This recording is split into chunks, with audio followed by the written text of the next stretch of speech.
चिदानंद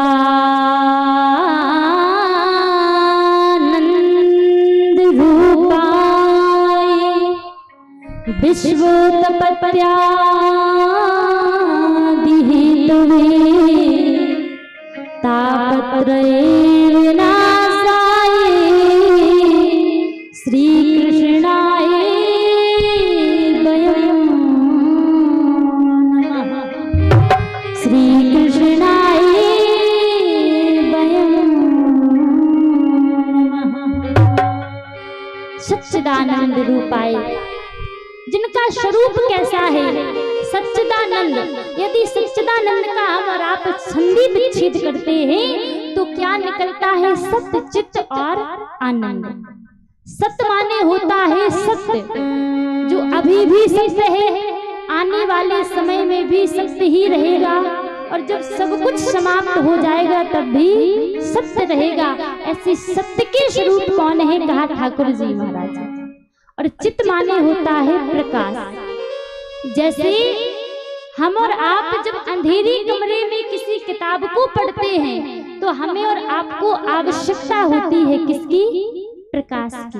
क्योंकि बिना प्रकाश के अंधेरे में हम उस किताब को पढ़ने में असमर्थ हैं। हम उस किताब को अंधेरे कमरे में नहीं पढ़ सकते हैं। लेकिन जिसे कभी किसी प्रकाश की आवश्यकता नहीं होती है, क्योंकि वो स्वयं प्रकाशमय है, ऐसे सच्चिदानंद भगवान।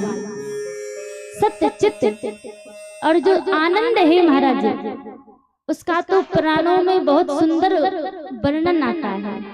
आप हर चीज का विलोम शब्द ढूंढ लेना, सबका मिल जाएगा, सुख का दुख, अमीरी का गरीबी, लेकिन आनंद का कभी भी आपको उल्टा शब्द नहीं मिलेगा।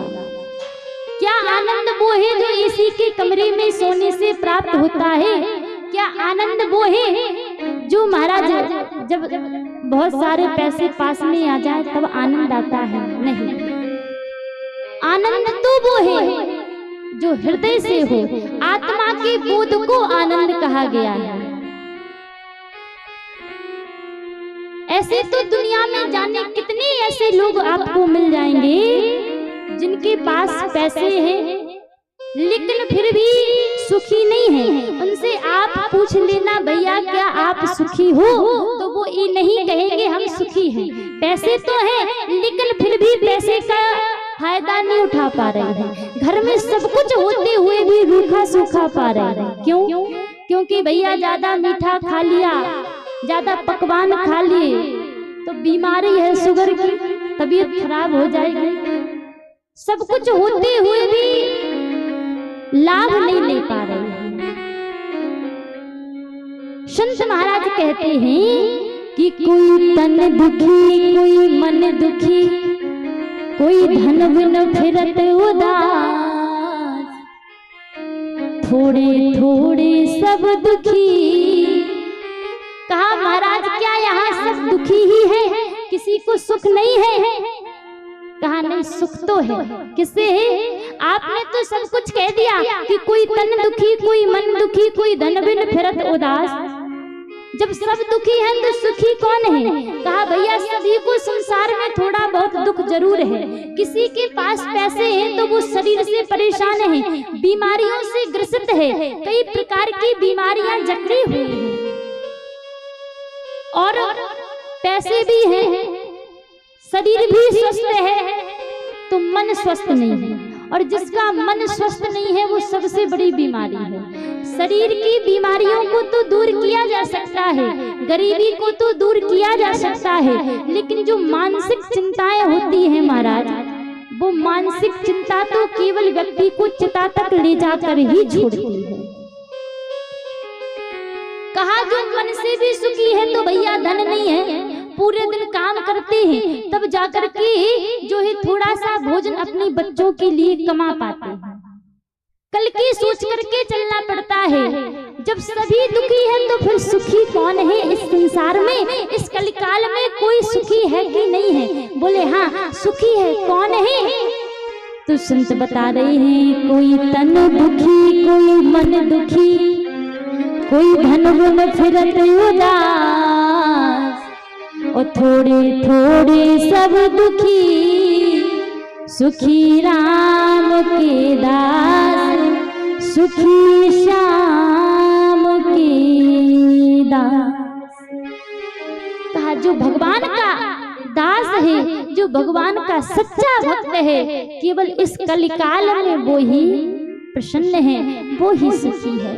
सच्चिदानंद रूपाए विश्वोत्पत्त्यादि हेतवे, जो सभी को पालते हैं और समय आने पर जिस सृष्टि को पालते हैं उसी सृष्टि का सृजन भी कर लेते हैं। जैसे इस बात को आप इस प्रकार भी समझ सकते हैं, जब एक छोटा सा बच्चा रेत में खेलता है तो रेत में खेलती हुई वो बच्चा उसी रेत में घर भी बना लेता है, लेकिन कब तक बना रहता है वो घर? जब तक वो छोटा बच्चा उस रेत में खेलता है।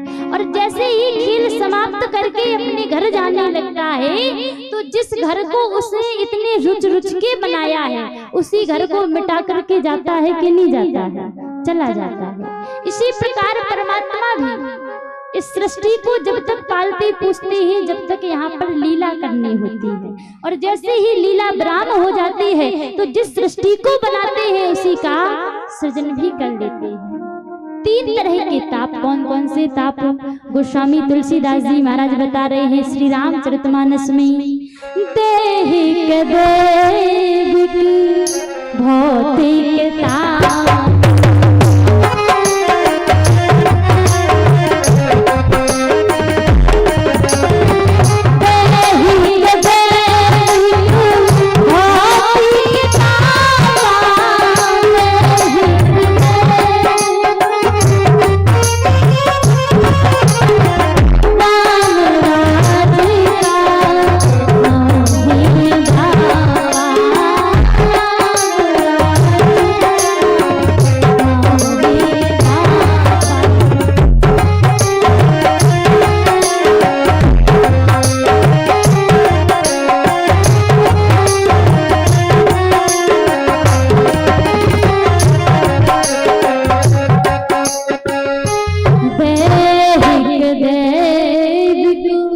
भौतिक तापा